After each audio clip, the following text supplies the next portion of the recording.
Sergeant Maria Santos wiped the grease from her hands with a dirty rag, leaving streaks of black oil across her calloused palms. The desert sun beat down mercilessly on the forward operating base in Afghanistan, turning every piece of metal into a burning brand that could sear flesh in seconds. Around her, the motor pool buzzed with activity as soldiers prepared for what would become the most dangerous convoy mission of their deployment. Maria had been working on vehicles since she was 12 years old, learning from her father who ran a small garage in East Los Angeles. While other girls her age were playing with dolls or learning to dance, Maria was elbow-deep in engine blocks, understanding the language of pistons and gears better than most people understood their native tongue. When she enlisted in the Army at 18, everyone expected her to choose a support role far from combat. Instead, she volunteered for forward deployment as a wheeled vehicle mechanic. The other soldiers called her Grease Monkey behind her back, though never with malice. To them, she was just the quiet girl who fixed their trucks when they broke down. She wasn't particularly tall or imposing, standing barely 5'4" in her combat boots. Her voice was soft, and she rarely spoke up during briefings unless directly asked a question. Most of the infantry soldiers saw her as support personnel, someone who stayed safely behind the wire while the real warriors went out to fight. Captain Bradley Morrison stood at the front of the briefing room, pointing at a map covered in red zones and enemy activity markers. The mission was straightforward on paper but terrifying in reality. They needed to transport critical supplies to an isolated outpost that had been under siege for 3 weeks. The route would take them through some of the most dangerous territory in the region, where improvised explosive devices were as common as rocks and enemy fighters knew every hiding spot. "This convoy will consist of 8 vehicles," Morrison announced, his voice carrying the weight of command. 4 up-armored Humvees, 2 supply trucks, 1 fuel tanker, and 1 recovery vehicle. We'll be traveling approximately 200 miles through hostile territory with no air support for the first half of the journey. Maria sat in the back of the room, taking notes on a worn pad of paper. She had inspected every vehicle personally, checking tire pressure, fluid levels, and mechanical systems. Each truck was her responsibility, and she knew that a single mechanical failure in enemy territory could mean death for everyone involved. "Santos," Morrison called out, making her look up from her notes. "You'll be riding in the recovery vehicle with Specialist Chen. If anything breaks down out there, you're our lifeline back home." She nodded silently, feeling the weight of responsibility settle on her shoulders like a heavy blanket. Some of the other soldiers exchanged glances, and she could almost hear their unspoken thoughts. The mission would succeed or fail based on the equipment, and the equipment was her domain. After the briefing, Maria made her final rounds through the motor pool. She checked each vehicle one more time, running her hands along critical components and listening to engines with the trained ear of someone who had spent years learning their secrets. The lead Humvee had a slight vibration in the steering that worried her, so she adjusted the wheel alignment and replaced a worn bearing. The fuel tanker's engine was running slightly hot, so she flushed the cooling system and replaced the thermostat. Specialist Tommy Chen found her working under the hood of the recovery vehicle at midnight, her headlamp casting dancing shadows across the engine compartment. Chen was a good soldier, reliable and steady under pressure, but he had never been in a convoy this dangerous. "You should get some sleep," he said, settling down on a nearby crate. "We roll out at 0500. "Just checking the hydraulics one more time," Maria replied, her voice muffled by the engine compartment. "The recovery winch is our only way to pull a disabled vehicle out of a kill zone. If it fails, people die." Chen watched her work, impressed despite himself by her dedication and knowledge. He had served with plenty of mechanics over the years, but none who showed this level of commitment to their craft. Most soldiers did their jobs competently and went through the motions, but Maria approached her work like an artist perfecting a masterpiece. "Why did you volunteer for this deployment?" he asked. "You could have stayed stateside, worked on vehicles in a safe motor pool somewhere." Maria emerged from under the hood, her face streaked with sweat and grime. "Because out here, what I do matters. Back home, if I mess up, someone's car doesn't start. Out here, if I mess up, someone doesn't come home to their family." The next morning arrived with the harsh glare of dawn breaking across the desert horizon. The convoy assembled in formation, 8 vehicles loaded with supplies, ammunition, and hope. The soldiers moved with the practiced efficiency of professionals, checking weapons, securing gear, and making final preparations for the journey ahead. Maria took her position in the passenger seat of the recovery vehicle, her toolkit secured behind her and her rifle locked and loaded. She had modified her standard-issue kit over the months, adding specialized tools and spare parts that most mechanics would never think to carry. Her fellow soldiers saw it as excessive preparation, but Maria understood that in the desert, the difference between life and death often came down to having the right tool at the right moment. The convoy rolled out of the base as the sun climbed higher into the sky, 8 vehicles disappearing into the vast emptiness of the Afghan desert. The lead vehicle was driven by Sergeant Mike O'Connor, a veteran of 3 deployments who knew the roads better than anyone. Behind him came the supply trucks, heavy with water, food, ammunition, and medical supplies that would keep the isolated outpost operational for another month. For the first 50 miles, the journey proceeded without incident. The landscape rolled past in an endless succession of sand, rocks, and scrub brush.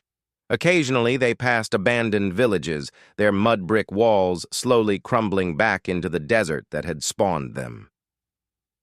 The soldiers maintained radio silence except for essential communications, knowing that enemy forces monitored their frequencies.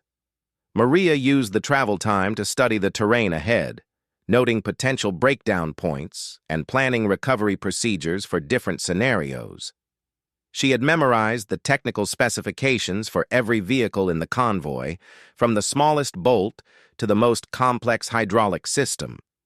Her notebook was filled with contingency plans, alternative routes, and mechanical solutions for problems that might never occur.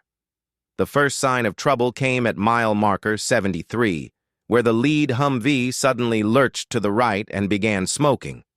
O'Connor's voice crackled over the radio, calm despite the emergency. "Lead vehicle has a problem. Pulling over for assessment." Morrison's voice immediately responded from the command vehicle. "Negative, lead. We don't stop in this zone. Can you maintain speed?" The convoy slowed, but continued moving as O'Connor struggled with his steering wheel. Black smoke was now pouring from under the hood, and the engine was making sounds that would make any mechanic's blood run cold. Through her radio headset, Maria could hear the strain in O'Connor's voice as he fought to keep the vehicle moving. "Engine's overheating rapidly," O'Connor reported. "I've got maybe 5 minutes before she seizes completely." Morrison faced an impossible choice. Stopping in enemy territory meant exposing the entire convoy to attack, but losing the lead vehicle would leave them navigating blind through one of the most dangerous areas of their route. The maps showed 3 potential ambush sites in the next 10 miles, places where enemy fighters could position themselves with clear fields of fire. "Santos, what's your assessment?" Morrison asked over the radio. Maria keyed her microphone, her voice steady despite the adrenaline coursing through her system.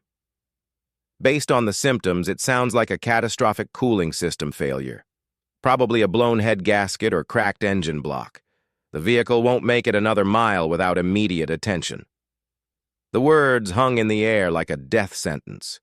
Everyone in the convoy understood what this meant. They would have to stop, perform emergency repairs in hostile territory, and hope that enemy forces didn't find them before they could get moving again. "All vehicles were stopping for emergency maintenance," Morrison announced. "Form a defensive perimeter around the disabled vehicle. Santos, you have 15 minutes to work a miracle." The convoy pulled into a rough circle in what little cover the desert provided, basically a slight depression surrounded by low hills that could hide enemy observers. The soldiers immediately took defensive positions, scanning the surrounding terrain through rifle scopes and binoculars. The silence was oppressive, broken only by the wind whistling through rocks and the distant sound of the smoking engine finally dying. Maria grabbed her toolkit and ran toward the lead Humvee, her mind already racing through potential solutions. She had 15 minutes to diagnose and repair a problem that would normally take hours in a fully equipped garage. The lives of 8 crews and the success of the mission now rested entirely on her shoulders and her ability to work mechanical miracles in the middle of a war zone. As she popped the hood and saw the extent of the damage, Maria realized that this was only the beginning of what would become the longest day of her military career. The engine block was cracked, coolant was spraying everywhere, and traditional repair methods would be impossible given their time constraints and limited resources. But Maria Santos had not survived 3 deployments by accepting the impossible. She had built her reputation on finding solutions where others saw only problems, and today would be no different. As enemy forces somewhere in the surrounding hills undoubtedly prepared to exploit their moment of vulnerability, Maria began the most important repair job of her life. The desert sun climbed higher, turning the metal tools in her hands into instruments of torture. But she worked with the focused intensity of someone who understood that failure was not an option. Behind her, 8 vehicles full of soldiers waited to see if the quiet mechanic they had dismissed as support personnel would prove to be their salvation. The sound of her wrench against metal echoed across the empty landscape, a rhythm of determination that would either lead them home or mark their final moments in the vast indifference of the Afghan desert. Maria stared into the engine compartment of the lead Humvee, her mind racing through possibilities as coolant continued to spray across the scorching metal.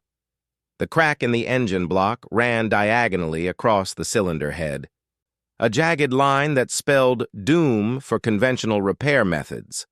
In a normal garage, this would mean a complete engine replacement, a job requiring days and specialized equipment they simply did not have. Around her, the other soldiers maintained their defensive positions, but she could feel their nervous energy radiating like heat waves. Every few seconds, someone would glance in her direction, silently asking the same question that echoed in her own mind. Could she really fix this?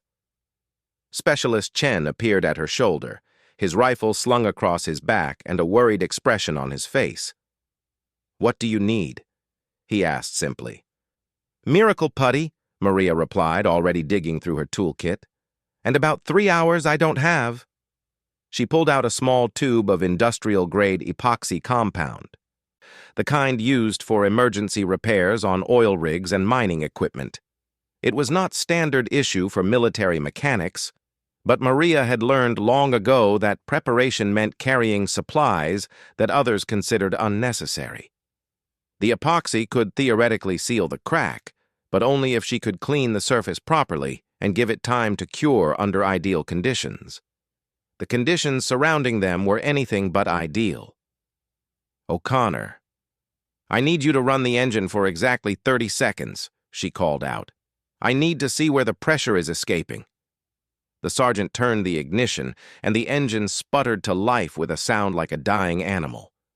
Coolant immediately began spraying from multiple points along the crack, and Maria could see that the damage was worse than she had initially thought. The crack extended deep into the engine block, compromising the structural integrity of the entire cooling system. "Shut it down," she ordered, her mind already formulating a desperate plan. She began cleaning the crack with solvent, working quickly to remove grease, dirt, and dried coolant. The metal was still burning hot from the engine failure, making the work dangerous and painful. Each time her tools made contact with the engine block, small sparks flew, and she had to fight the urge to pull her hands away from the searing surfaces. Captain Morrison approached, checking his watch with obvious anxiety. "Santos, we've been stopped for 8 minutes. How much longer do you need? However long it takes, Maria replied without looking up from her work. But if you want an honest answer, this isn't really fixable under these conditions. Morrison felt his stomach drop. The radio had been crackling with reports from their intelligence sources indicating increased enemy movement in the area. Every minute they remained stationary increased their chances of walking into an ambush when they finally did move. What would you need to make it work? He asked. Maria paused her cleaning and looked directly at him. 6 hours, a climate-controlled environment, and replacement parts we don't have. Or I can try something that might work for 50 miles if we're lucky. Do it. She applied the epoxy compound to the crack, working it deep into the metal fracture with a small spatula tool. The putty was designed to cure under heat and pressure, which meant she needed the engine to be running for it to set properly. But running the engine would also put pressure on the repair before it had time to strengthen. This is going to be like performing surgery on a patient while they're running a marathon, she muttered, half to herself and half to Chen, who was watching her work with fascination. The radio crackled with Morrison's voice addressing the entire convoy. All units! Be advised we have possible enemy movement 2 clicks to the northeast. Maintain vigilance and prepare for immediate departure. Maria's hands never stopped moving, but her heart rate spiked at the announcement. She could now hear the distant sound of diesel engines somewhere beyond the hills, growing steadily louder. Whether they belonged to friendly forces or enemy fighters was impossible to determine, but their convoy could not afford to find out. Santos, we need to move in 3 minutes, Morrison called out, his voice tight with stress. The epoxy needs at least 10 minutes to set, she replied, applying pressure to the repair with a clamp improvised from spare parts. If we start the engine now, it'll blow the putty right out of the crack. She made a decision that went against every mechanical principle she had ever learned. Instead of waiting for the epoxy to cure properly, she began wrapping the entire repair area with metal wire, creating a crude but effective pressure bandage around the engine block. It was a technique her father had shown her for emergency roadside repairs, something that would never pass inspection but might hold together long enough to get someone to safety. Chen, I need you to help me lift this cooling manifold, she said, indicating a heavy component that had to be repositioned to accommodate her makeshift repair. Together, they maneuvered the piece into place while Maria continued wrapping wire around the epoxy patch. The metal wire would distribute pressure across a wider area and provide backup support if the putty failed. It was crude, ugly, and definitely not regulation, but it might work. The sound of approaching vehicles was getting closer, and Morrison was pacing behind the defensive perimeter like a caged animal. Through his binoculars, he could now make out dust clouds on the horizon, indicating at least 3 vehicles moving toward their position at high speed. Santos, we're out of time, he announced. Start her up, Maria called to O'Connor, stepping back from the engine compartment. But keep the RPMs low and watch the temperature gauge like your life depends on it. The engine turned over reluctantly, coughing and sputtering before settling into an uneven idle.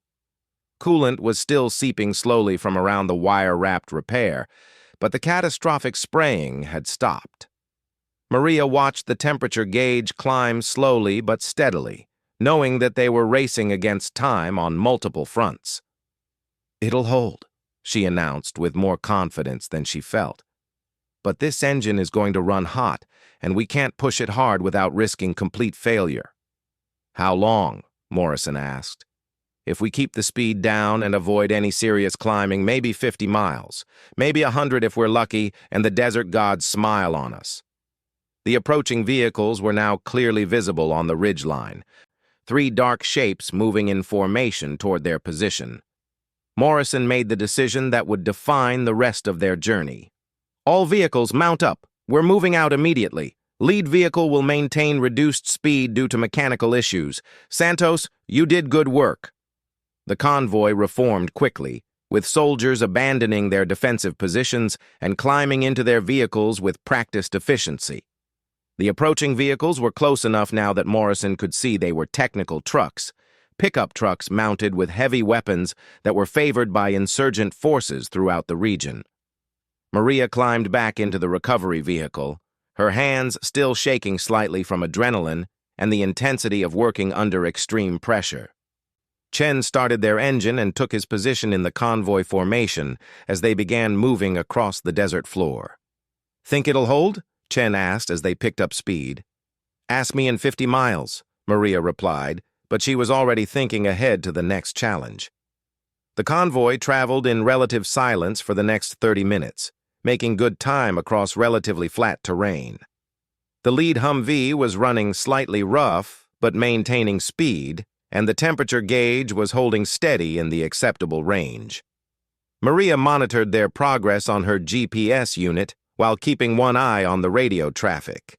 The pursuing vehicles had fallen back once the convoy started moving, apparently unwilling to engage a fully armed military formation in open terrain. But Morrison knew they were likely radiating ahead to other enemy forces, coordinating an ambush somewhere along the route. The first test of Maria's repair came at mile marker 91, where the road began a gradual climb up a series of hills that would put additional strain on the damaged engine. She watched the temperature gauge climb steadily as O'Connor downshifted to maintain speed on the incline. "Lead vehicle, you're running hot," she radioed forward. "Temperature's climbing but still in the yellow," O'Connor replied. "How much more can she take?" Maria did some quick calculations in her head, factoring in ambient air temperature, engine load, and the stress on her makeshift repair. The numbers were not encouraging. "You need to pull over and let her cool down," she advised. 5 minutes should be enough." Morrison's voice cut into the conversation immediately. "Negative on the stop. We've got reports of enemy forces setting up blocking positions ahead. We push through or we don't make it at all." The convoy continued climbing, and Maria watched helplessly as the temperature gauge crept into the red zone. She could visualize what was happening inside the engine. Her epoxy patch expanding under heat, the metal wire stretching as the engine block swelled, coolant beginning to seep past the repair at an increasing rate. "Lead vehicle, shut down your air conditioning and open your hood vents," she radioed. "Anything you can do to increase airflow across the engine." O'Connor complied immediately, and Maria saw the temperature drop slightly, but they were still operating at dangerous levels. The engine was essentially running on borrowed time, each mile bringing them closer to complete failure. Then disaster struck from an unexpected direction. The second supply truck, traveling fourth in the convoy formation, suddenly lurched violently to the right and began throwing up clouds of dust and smoke. The radio erupted with excited voices as the driver fought to maintain control. "Vehicle 4 has blown a tire," came the report. "Left rear tire shredded. I'm losing control."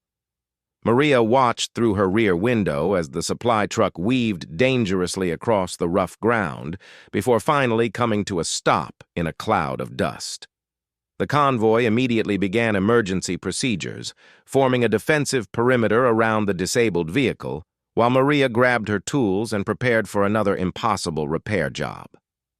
"2 vehicles down," Morrison said grimly over the radio. "Santos, can you fix a blown tire?"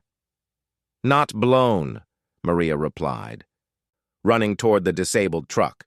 "Shredded. We're going to need the spare." But when she reached the supply truck and examined the damage, she realized they were facing something much worse than a simple tire failure. The tire had not just blown out from normal wear or road hazards. The entire wheel assembly was damaged, with bent metal and broken components that indicated a much more serious mechanical problem. "The wheel bearing collapsed," she called out to Morrison. "The tire failure was just a symptom. This vehicle isn't going anywhere without a complete wheel replacement." Morrison felt the weight of command crushing down on his shoulders. They were now stranded in enemy territory with 2 disabled vehicles, limited time, and enemy forces somewhere ahead preparing to block their route. The mission was falling apart, and the lives of his soldiers hung in the balance. "How long to fix it?" he asked. Maria looked at the damaged wheel assembly and then at the spare parts available in their convoy. The repair would require removing the entire wheel, replacing the bearing assembly, and mounting a new tire. Under normal circumstances, it would be a routine job taking perhaps an hour in a well-equipped garage. Under current circumstances, it was a nightmare that could get them all killed.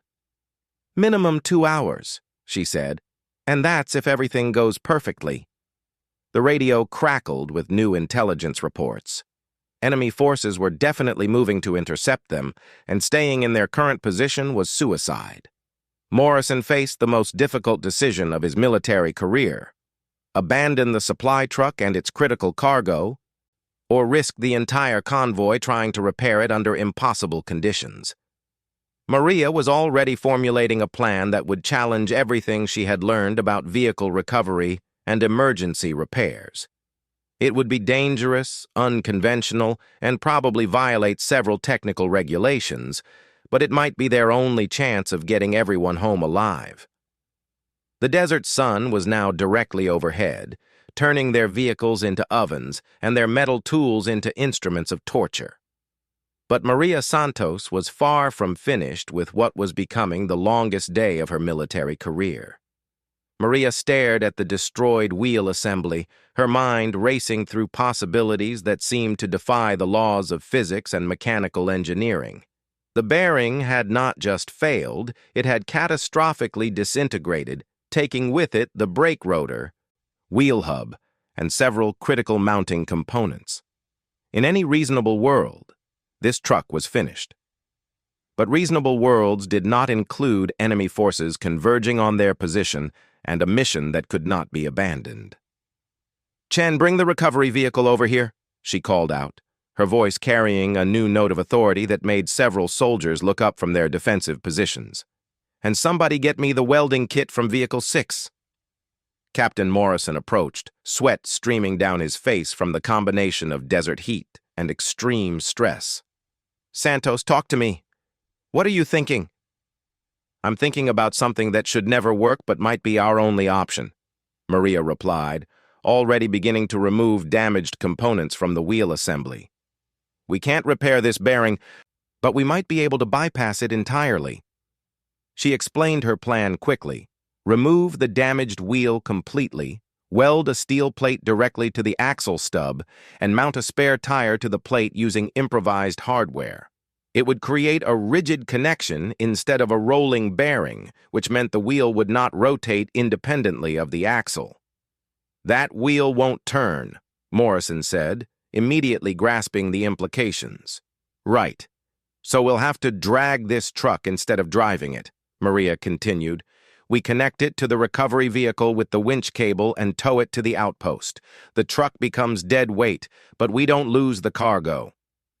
Morrison looked at the heavy supply truck, loaded with thousands of pounds of critical supplies. The recovery vehicle was powerful, but asking it to tow that kind of load across 200 miles of desert terrain was pushing the limits of what was mechanically possible. "Will your winch handle it?" he asked. "Only one way to find out," Maria replied. But privately she was calculating stress loads and mechanical limitations that made her stomach clench with worry.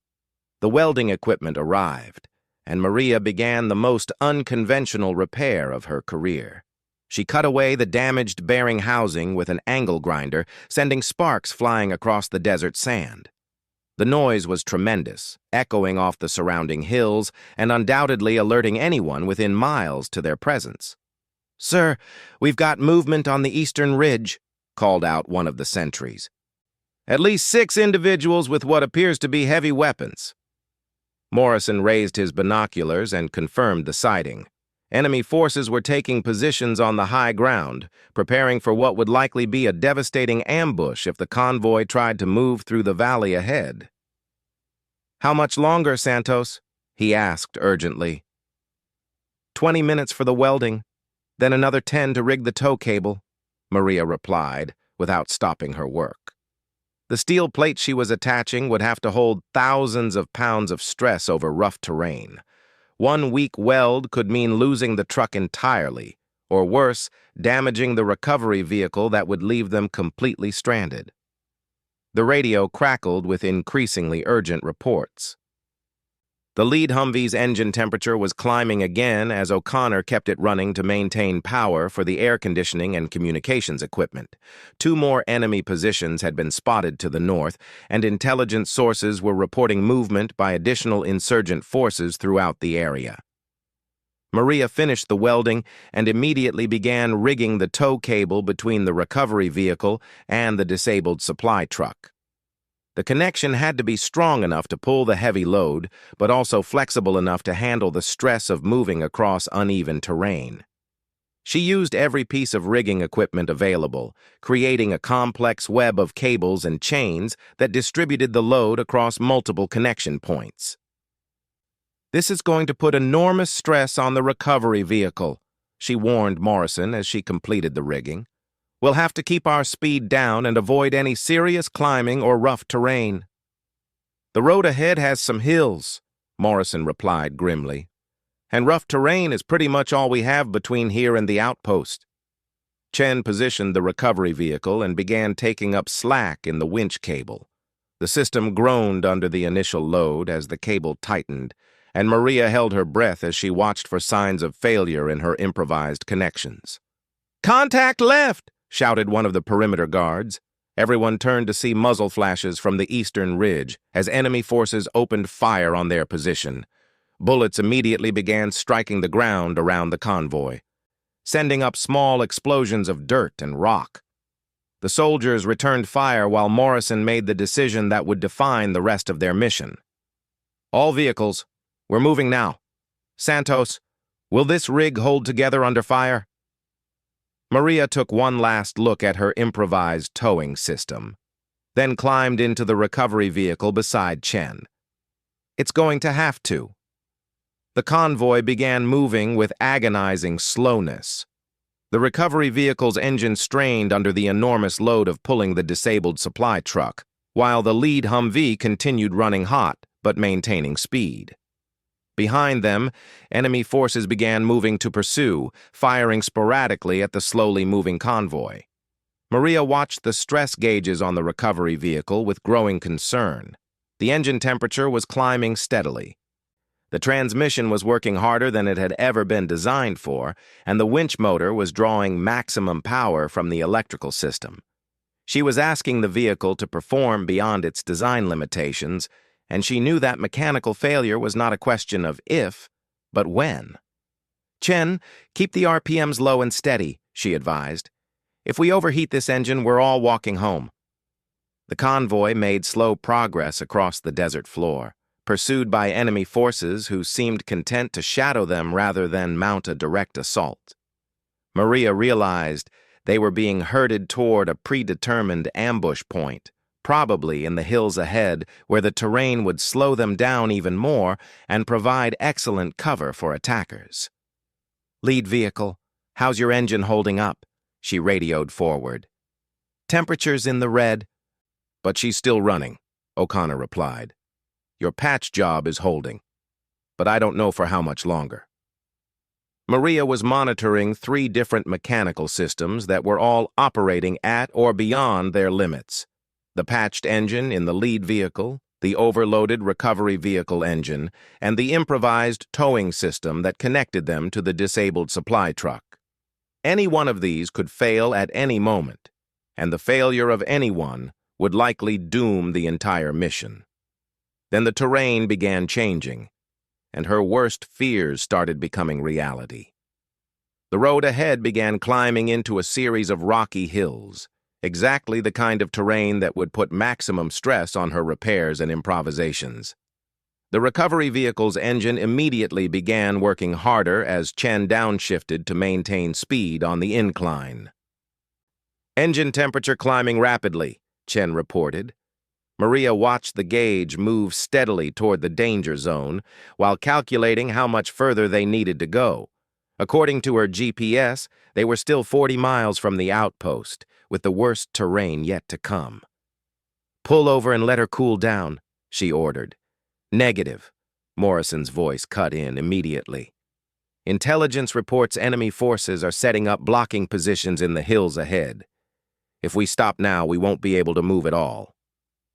The convoy continued climbing, and Maria watched helplessly as the temperature gauge moved into the red zone.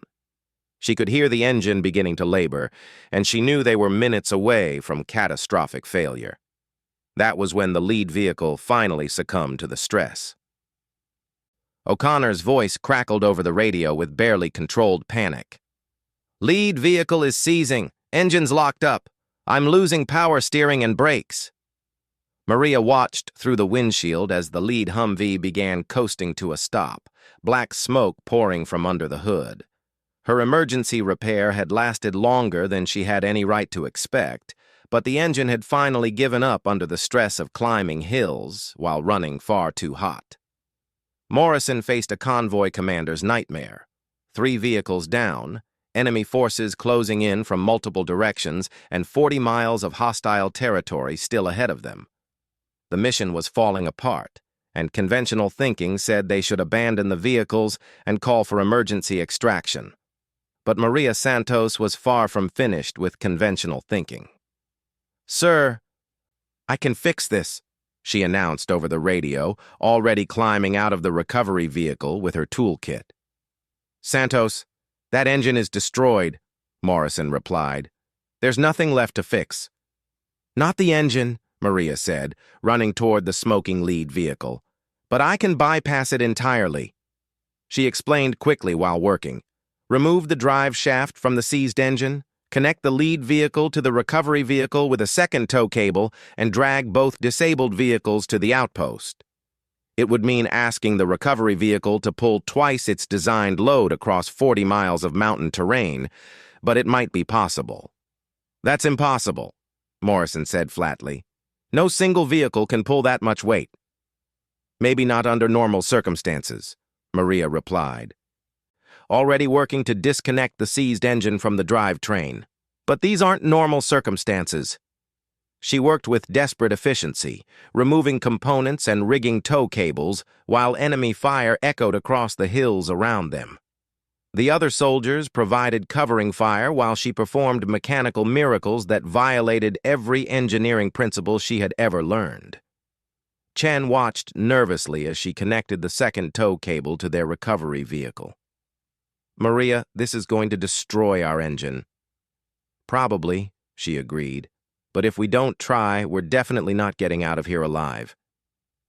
The final phase of their journey became a testament to mechanical determination over impossible odds. The single recovery vehicle, driven by Chen with Maria navigating and monitoring every gauge and system, began pulling both disabled vehicles up the rocky hillsides toward the outpost. The engine temperature immediately climbed into dangerous territory, the transmission began showing signs of severe stress, and the winch motor was drawing so much power that the electrical system was barely functioning. But somehow, impossibly, the vehicle kept moving.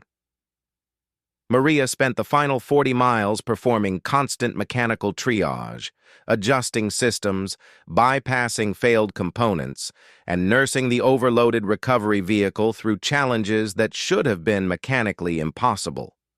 When the hydraulic system began failing, she manually operated the winch controls. When the cooling system could not keep up with demand, she rigged an emergency water injection system using their drinking water supplies. As they finally crested the last hill and saw the outpost spread out below them, Chen looked at Maria with something approaching awe. "I can't believe we made it," he said. Maria looked back at the trail of damaged vehicles they were towing, then forward at the outpost where soldiers were already running out to meet them. The quiet mechanic who had been dismissed as support personnel had just accomplished something that would be talked about in military maintenance circles for years to come. "Never underestimate what's possible when failure isn't an option," she replied simply. The convoy limped into the outpost to cheers from the soldiers who had been waiting weeks for resupply. Captain Morrison would later write in his after-action report that the mission succeeded entirely due to the extraordinary mechanical skills and determination of Sergeant Maria Santos, recommending her for commendation and immediate promotion. But Maria was already thinking ahead to the next mission, the next challenge, and the next time someone would need her to work miracles in places where miracles were the only option available. The desert had tested her skills, her determination, and her ability to perform under impossible pressure. She had passed every test, and in doing so had proven that sometimes the most important battles are won not with weapons, but with wrenches, determination, and the quiet competence of someone who refuses to accept failure as an option.